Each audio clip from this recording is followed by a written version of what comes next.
Hey everybody, the purpose of this video is to, well, we lost another day due to snow, so I figured I'd record a little video with some of the stuff we were going to do today, and I think you can probably figure it out between now and next class by watching this. Now, you've already done the warm-up, I hope. Make sure you do the warm-up first if you haven't. If you haven't, go ahead and do that and just pause this and come back to it.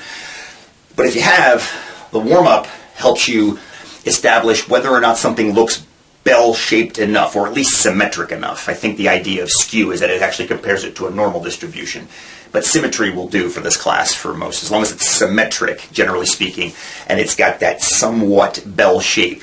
We call it bell-shaped enough, and that's what the skew allows us to do, that skew measure from the warm-up. So we've established that the data is roughly bell-shaped enough. So what I'm going to do is, on the board here, I'm going to sketch a real quick bell. Please excuse the crudity of this model. I didn't have time to build the scale or to paint it. Okay, so what I want to talk about now, actually it looks pretty good from the window. We can live with that. So what I want to talk about now, the reason we checked the skew was to see whether or not we should trust the average. If you got a highly skewed data set, the average is going to be pulling towards the outliers. But if you have a fairly symmetric one, especially if it's bell-shaped, you've got yourself a nice center that's trustable, because the average, the median, the mode, they're all the same idea. So that average is trustable, if you will. But I want to talk now about the thing we have been talking about as of last class, which is the standard deviation. So we've got the average, which we've been calling X bar, and now we've got this new measure called the standard deviation, which we called S at the end of class last time. And what I want to talk about in this first part of this video is when you have bell-shaped data like this, there's a relationship between the average and the standard deviation that becomes pretty cool and pretty obvious when you analyze data that's shaped this way. We'll come back to that in a second. The first thing I want to do is kind of get something out of the way that's a little bit boring-ish, which is a phrase called standard deviations from the mean. Now, I want to apologize a little bit for the somewhat confusing nature of that phrase, standard deviations from the mean. That number right there is the standard deviation, which is calculable. We use the Excel spreadsheet to calculate it, which we will continue to do. When we talk about standard deviations from the mean, what that means is taking an average and adding and subtracting this number from the average to form a range of values. So for example, if I start with X bar and I move up to X bar plus S, and if I move down to X bar minus S, I've created a range of values. Whoops, that went a little too far. I've created a range of values. Actually, that was probably about right. That range of values is called one standard deviation from the mean. Symbolically, it would be X bar minus S up to X bar plus S. Or sometimes it's also written X bar plus or minus S. They all mean the same thing. One standard deviation from mean. This is the interval notation, X bar minus S, comma, X bar plus S.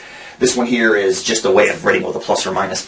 But they all mean the same thing. They mean this range of values right here. So that's normal talk, is one standard deviation from the mean.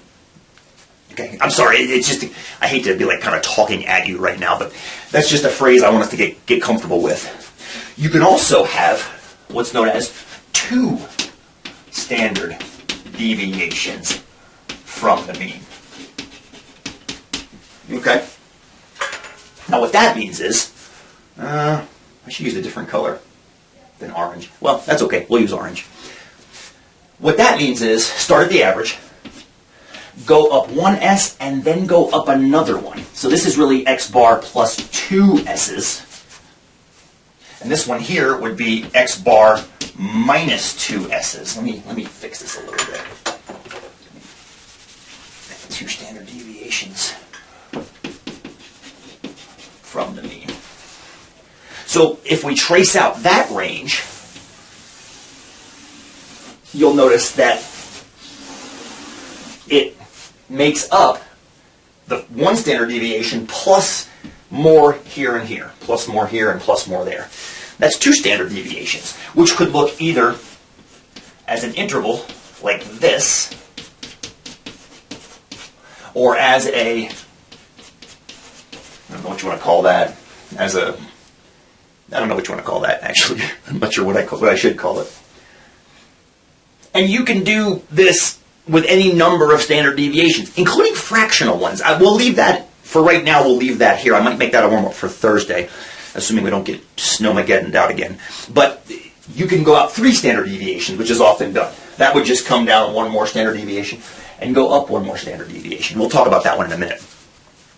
Now, what's cool about these ranges, you can do this with any values at all.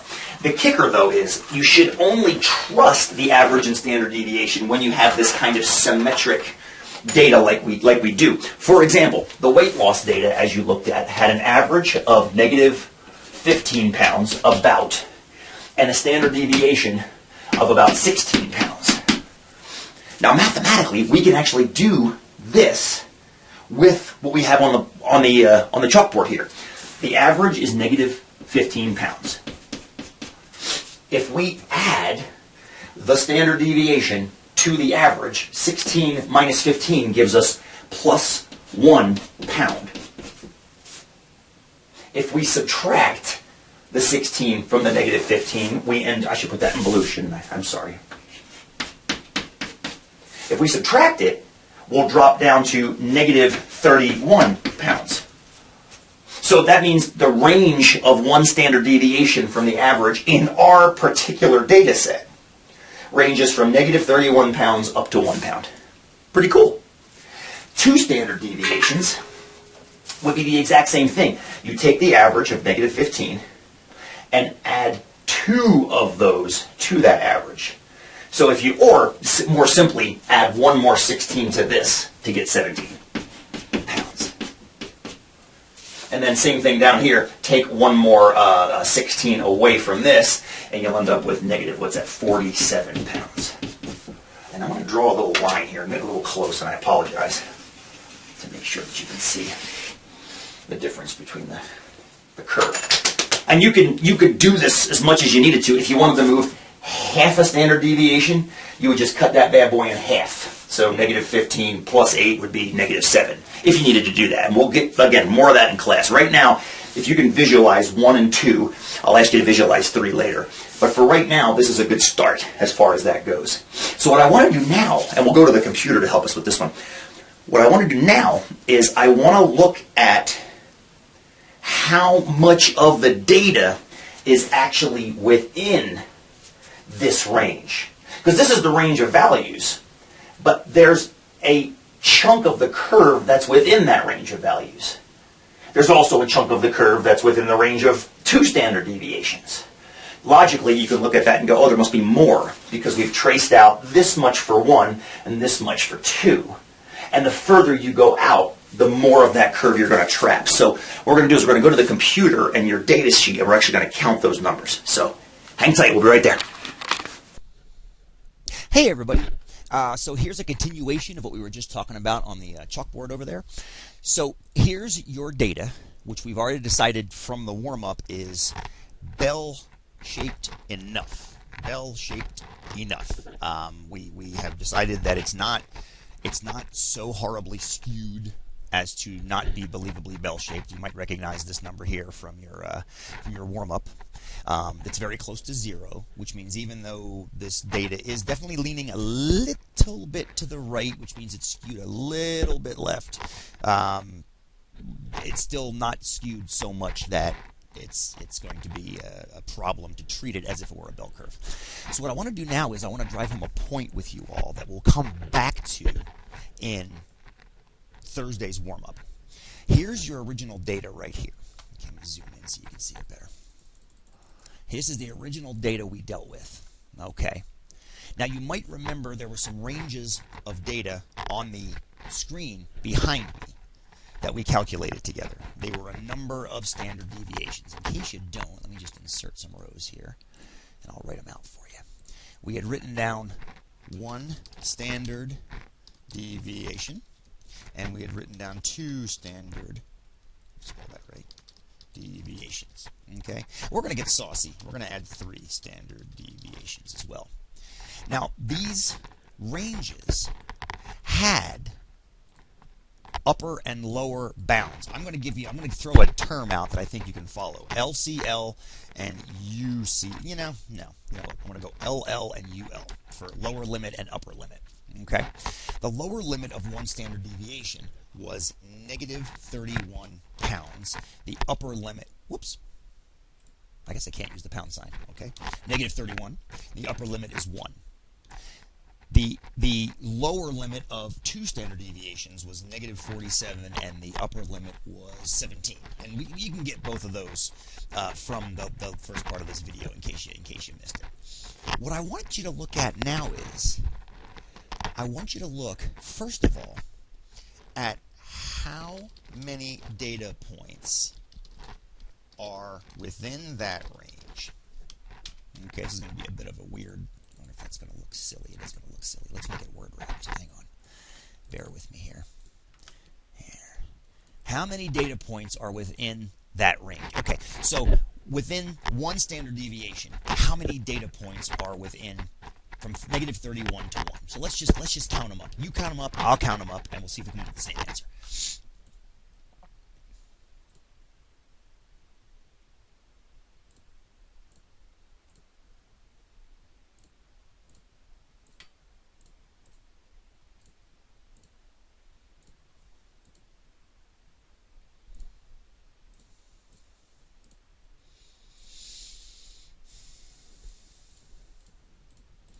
Okay, I got 24. Some of you might have gotten 23 or 22, depending on how you dealt with the actual negative 31 and 1. It doesn't really matter. I'm going to call it 23, just because that way I include one and don't include the other one. So that might bother you numerically. You can call this 22, 23, 24. I'll go with the middle of the 3 of those estimates, if that's okay with you all. So that's how many data points within that range. Let's do the exact same thing with 2 standard deviations. How many data points are from negative 47 to 17? All right, let's do the exact same calculation. You count, I count. Let's check our answers together at the end.